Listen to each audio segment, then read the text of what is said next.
kelompok 4, mata kuliah simulasi bisnis. Kami di sini akan mempresentasikan simulasi bisnis kami di perusahaan CV5 Sekawan. Kami ada berlima, saya sendiri, Beatrice Yuanita Wilaratu, dan ada 4 teman saya, ada Kevin, ada Regina, ada Feby, dan Deo. Jadi kita mulai dengan perkenalan apa sih itu CV5 Sekawan. CV5 Sekawan adalah industri padat karya yang bergerak di produksi sepatu, khususnya adalah sepatu jenis sneakers. Produk sepatu yang ingin diproduksi dalam satu periode produksi yakni sebanyak 20.000 pasang sepatu sneakers. Proses produksi tersebut membutuhkan modal yang cukup besar yakni 10 miliar, sehingga modal tersebut harus kita mempunyai simulasi bisnisnya. Modal tersebut CV5 Sekawan dapatkan, diajukan atau mendapatkan pinjaman dari kredit modal kerja yang kita lakukan ke perbankan yang merupakan salah satu bentuk program kerja pemerintah dengan tujuan untuk pemulihan ekonomi nasional. Baik, selanjutnya kita akan mendengarkan dari sisi manajemen keuangan.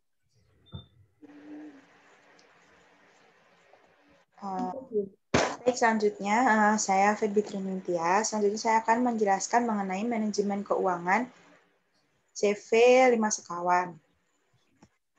Seperti yang kita ketahui, CV5 Sekawan mendapat modal dari pinjaman kredit modal kerja atau KMK karena telah memenuhi syarat, yang ini merupakan industri padat karya ditandai dengan jumlah tenaga kerja minimal 300 karyawan. Untuk rincian modal guna keperluan produksi sepatu dapat dijelaskan sebagai berikut. Data biaya produksi.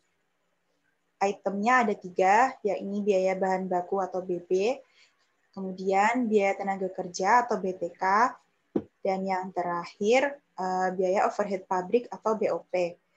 Masing-masingnya biaya bahan baku atau BB sebesar Rp251.920.000. Untuk biaya tenaga kerja atau BTK total Rp1.129.800.000, dan yang terakhir biaya overhead pabrik atau BOP sebesar Rp8.618.280.000. Untuk selanjutnya, harga pokok produksi didapat dari biaya bahan baku ditambah dengan biaya tenaga kerja dan biaya overhead pabrik, sehingga mendapatkan total biaya sebesar 10 miliar. Kemudian harga pokok sepatu didapat dari 10 miliar dibagi dengan jumlah target produksi sepatu dalam satu periode, yakni 20.000 pasang, sehingga mendapatkan harga pokok sebesar Rp500.000. Kemudian harga jual didapat dari Rp500.000 ditambah dengan 20% keuntungan dari Rp500.000, yakni didapatkan Rp600.000 per pasang sepatu. Selanjutnya, manajemen produksi akan dijelaskan oleh rekan saya, Regina. Baik, saya Regina. Saya akan menjelaskan mengenai manajemen produksi CV5 Sekawan. Proses produksi meliputi kegiatan merubah bahan mentah atau setengah jadi menjadi bahan jadi melalui proses transformasi dengan menggunakan sumber daya. Nah, sumber daya yang digunakan meliputi bahan baku, mesin, dan peralatan lainnya, serta SDM yang terampil dan berkualitas. Oke, selanjutnya saya akan menjelaskan mengenai tahapan dalam proses produksi. Yang pertama adalah tahap persiapan, yang merupakan tahap awal dalam proses produksi. Pada tahap ini, kegiatan yang dilakukan adalah mempersiapkan model sepatu yang akan dibuat. Nah, sepatu yang akan dibuat ini sebelumnya didesain terlebih dahulu oleh desainer kami. Setelah beberapa desain sepatu ditentukan, dibuat model contohnya. Setelah beberapa model contoh jadi, lalu kita ajukan ke pihak grosir dan bila telah disetujui, maka selanjutnya dilakukan perencanaan kebutuhan bahan baku dan bahan penolong beserta perencanaan biaya kebutuhan produksi. Nah, pada tahapan ini, selanjutnya tahapan pembuatan pola. Pada tahapan pembuatan pola merupakan kegiatan menggambar pola sesuai dengan model sepatu yang akan dibuat di atas kain atau bahan kulit imitasi. Nah, pada tahap ini beberapa alat sederhana diperlukan untuk menggambar pola seperti pulpen, spidol, dan penggaris. Berdasarkan kegiatan pada tahap ini dapat diidentifikasikan biaya-biaya yang timbul seperti penyusutan peralatan. Pada tahap selanjutnya yaitu tahap pemotongan pola dan menjahit. Tahap pemotongan dan menjahit dilakukan oleh tukang atas atau karyawan yang membuat bagian muka sepatu. Nah, bahan-bahan dipotong sesuai dengan gambar pola yang telah dibuat pada tahap sebelumnya. Pada tahap ini juga dilakukan pemasangan aksesoris sepatu sesuai dengan model. Penggabungan bagian-bagian sepatu ini biasanya menggunakan mesin jahit dan juga lem untuk merekatkan bagian-bagian tertentu. Berdasarkan aktivitas tersebut, dapat diidentifikasikan biaya-biaya yang timbul antara lain biaya penyusutan peralatan, biaya penyusutan mesin, dan biaya pemeliharaan mesin. Nah, tahap selanjutnya adalah tahap perakitan sepatu meliputi kegiatan menyatukan bagian muka sepatu yang telah dibuat sebelumnya, bagian alas luar sepatu yang telah dibuat, dan bagian alas dalam sepatu. Pada tahap ini, perakitan biasanya dilakukan oleh tukang bawah. Pada tahap terakhir proses produksi adalah tahap finishing, dilakukan kegiatan merapikan sepatu yang telah dirakit. Selain itu, juga pada tahap ini dilakukan pemeriksaan kembali terhadap sepatu-sepatu yang telah jadi. Jika sepatu ada yang cacat, maka kita akan... Dan untuk sepatu yang sudah siap untuk diproduksi, akan diberi tanda stiker ukuran sepatu. Biaya yang timbul adalah biaya penggunaan bahan penolong dan biaya penyusutan peralatan. Baik, selanjutnya mengenai manajemen pemasaran akan dijelaskan oleh rekan saya, Kevin. Silakan, Kevin. Ya, terima kasih, Regina. Nah, sebelum memasuki apa aja yang dilakukan oleh CV5 Sekawan untuk memasarkan produknya, pemasaran sendiri merupakan suatu proses sosial dan manajerial yang di dalamnya individu dan kelompok mendapatkan apa yang mereka butuhkan dan inginkan dengan menciptakan, menawarkan, dan mempertukarkan produk atau jasa yang bernilai dengan pihak lain. Penjelasan dari Kotler tahun 1997. Sehingga dalam perkembangannya, tiap individu atau kelompok memuaskan kebutuhan dan keinginan mereka dengan menciptakan, menawarkan, dan menukarkan produk yang memiliki nilai. Tahapan pemasaran diantaranya yaitu ada pemasaran langsung dan tidak langsung. Pemasaran langsung sendiri merupakan sebelumnya tahap pemasaran diantaranya yaitu ada memahami kebutuhan dan keinginan pasar terlebih dahulu, yaitu merupakan tahap awal dalam kegiatan pemasaran, yakni berupa pemahaman pasar untuk mengetahui kebutuhan dan keinginan pelanggan. Yang kedua merupakan tahap merancang strategi pemasaran berorientasi pelanggan.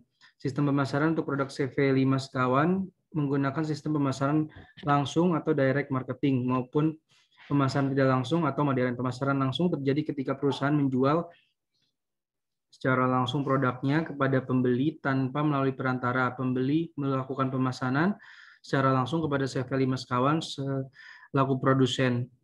Pemesanan tersebut kemudian ditindaklanjuti dengan perjanjian atau kesepakatan kedua belah pihak mengenai standar kualitas dan kuantitas produk yang diinginkan, cara pembayaran produk pesanan, serta batas waktu pengiriman produk ke tangan konsumen. Sedangkan pemasaran tidak langsung merupakan metode penjualan yang menggunakan media pemasaran yang bersifat tidak langsung kepada pembeli atau konsumen. Tujuan dari pemasaran tidak langsung yaitu untuk menyentuh pikiran serta perasaan pembeli agar terjadi sebuah transaksi. Pada pemasaran modern, pemasaran bukanlah hanya pengembangan produk, penawaran harga yang menarik dan membuatnya mudah didapat oleh konsumen. Perusahaan juga harus dapat melakukan komunikasi dengan konsumen yang ada, konsumen potensial dan pihak-pihak lain yang berkepentingan dengan perusahaan serta masyarakat agar mereka mengetahui dan menyukai produk-produk perusahaan. Strategi pemasaran yang dilakukan oleh CV5 Sekawan sendiri yaitu pemasaran langsung dan tidak langsung. Dalam pemasaran langsung yang dilakukan oleh CV5 sekawan yaitu berupa personal selling. Personal selling merupakan penjualan tatap muka langsung yang dilakukan oleh tenaga pemasaran dan penjual perusahaan menuju berbagai konsumen pada target pasar yang telah ditentukan. Lalu pada pemasaran tidak langsung ada tiga jenis, yaitu ada direct mail marketing, yaitu pemasaran dilakukan dengan cara menyampaikan informasi melalui media email, di mana perusahaan akan menyebarkan berbagai informasi produk pada berbagai konsumen yang ada dalam daftar target pasar. Lalu ada media iklan elektronik, yaitu pemasaran dilakukan dengan cara menyampaikan informasi produk melalui iklan yang akan disebarkan melalui media cetak elektronik seperti koran elektronik, majalah elektronik, radio, televisi, hingga internet.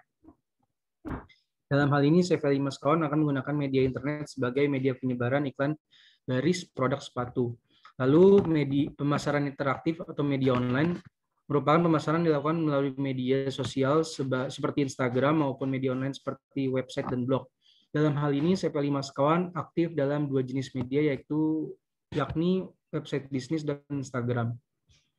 Karena kedua media tersebut saat ini sedang banyak diminati oleh banyak pelanggan dalam melakukan aktivitas transaksi produk.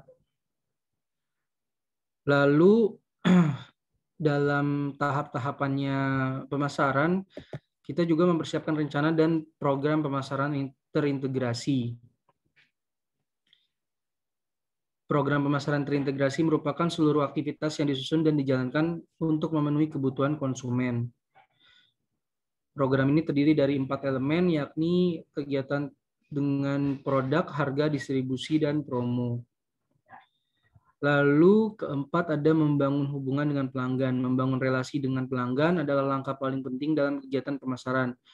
Model kerelasian pelanggan telah populer dikembangkan, yaitu manajemen hubungan pelanggan atau CRM, yaitu Customer Relationship Management. Lalu yang kelima, mendapatkan nilai dari pelanggan. Tahap terakhir dalam kegiatan pemasaran yaitu mengambil manfaat dari pelanggan dalam bentuk penjualan saat ini dan yang akan datang bagian pasar dan laba. Keluaran dari itu semua adalah loyalitas dan referensi pelanggan, bagian pasar dan pelanggan, dan ekuitas pelanggan. Seperti itu. Lalu berikutnya kita akan menjelaskan mengenai manajemen sumber daya manusia yang dijelaskan oleh Deo. Silakan Deo jelaskan mengenai manajemen SDM. Oke, terima kasih Kevin. Selanjutnya saya Deo akan menjelaskan terkait manajemen SDM di CV5 sekawan sendiri. Seperti yang dijelaskan sebelumnya, CV5 sekawan merupakan industri padat karya, sehingga dalam operasionalnya karyawan yang dibutuhkan dalam jumlah yang tidak sedikit. Dalam hal ini, CV5 sekawan membutuhkan kurang lebih sebanyak 301 karyawan termasuk dari pimpinan utama dari CV5 sekawan sendiri. Di CV5 sekawan akan dibagi menjadi dua kelompok karyawan, yaitu pertama karyawan tetap bulanan dan karyawan tetap harian. Yang membedakan antara kedua kelompok karyawan ini adalah dalam penerimaan upah yang dibayarkan secara bulanan dan secara harian.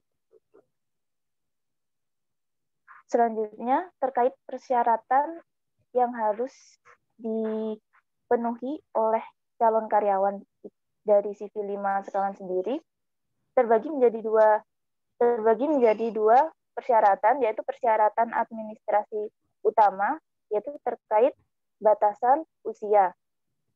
Untuk batasan usia minimal, yaitu untuk karyawan baik laki-laki maupun perempuan adalah 17 tahun. Sedangkan untuk batasan maksimalnya yaitu 55 tahun untuk karyawan laki-laki dan 50 tahun bagi karyawan perempuan. Selanjutnya untuk persyaratan teknis yang harus dipenuhi oleh karyawan, baik karyawan tetap bulanan maupun harian, yaitu pertama, karyawan tetap bulanan diharapkan memiliki tingkat pendidikan akhir minimal setingkat D3, yaitu sesuai dengan bidang yang dibutuhkan. Untuk IPK minimal sebesar 2,75 dan mampu bekerja dalam tim. Untuk karyawan tetap harian diharapkan untuk memiliki tingkat pendidikan akhir minimal setara dengan sekolah menengah atas dan memiliki kemampuan dalam hal produksi serta dapat bekerja dalam tim. Selanjutnya, untuk sistem kerja sesuai dengan UU nomor 13 tahun 2003 tentang ketenagakerjaan, di peraturan tersebut mengatur tentang sistem kerja karyawan, di mana CV 5 sekawan sendiri menganut tentang 5 hari kerja dan 2 hari libur dalam waktu 1 minggu, di mana dalam setiap harinya karyawan diharapkan untuk bekerja selama kurang lebih 8 jam dan akan mendapatkan waktu istirahat sebanyak kurang lebih 1 jam. Oleh karena itu, dalam hal ini, CV 5 sekawan sendiri akan mengatur sistem kerja atau hari operasional dimulai dari hari Senin hingga hari Jumat, yaitu pukul 8 pagi hingga 5 sore, di mana setiap harinya akan terdapat waktu istirahat kurang lebih 1 jam, yaitu dimulai pukul 12 siang hingga 1 siang, terkecuali pada hari Jumat, yaitu pada pukul 11 hingga 1 siang. Dan yang terakhir adalah terkait kompensasi. Kompensasi sendiri yang akan diterima oleh karyawan CV 5 sekawan terdiri dari 3 jenis kompensasi, yaitu kompensasi langsung, tidak langsung, dan kompensasi pelengkap. Untuk kompensasi langsung adalah kompensasi yang akan diberikan kepada karyawan di setiap bulannya, dan itu akan dibayarkan secara rutin. Kompensasi langsung terdiri dari upah bulanan untuk karyawan tetap bulanan dan upah harian untuk karyawan tetap harian. Selanjutnya untuk kompensasi tidak langsung terdiri dari 2 jenis, yaitu cuti sakit dan cuti melahirkan, di mana kedua jenis cuti ini tidak akan didapatkan oleh semua karyawan, akan tetapi akan didapatkan oleh karyawan dengan kriteria tertentu. Untuk cuti sakit sendiri akan diterima oleh karyawan yang sedang sakit dengan menyertakan surat keterangan sakit dari dokter. Untuk cuti melahirkan akan diterima oleh karyawan yang sedang dalam periode hamil dan mendekati masa melahirkan. Dan yang terakhir adalah kompensasi pelengkap. Kompensasi ini merupakan kompensasi tambahan di luar kompensasi langsung dan tidak langsung. Kompensasi pelengkap ini terdiri dari tunjangan hari raya, pemeriksaan kesehatan, pakaian seragam, biaya transportasi, insentif, jam sostek, serta pesangon yang diharapkan dapat meningkatkan kesejahteraan dari karyawan CV 5 sekawan.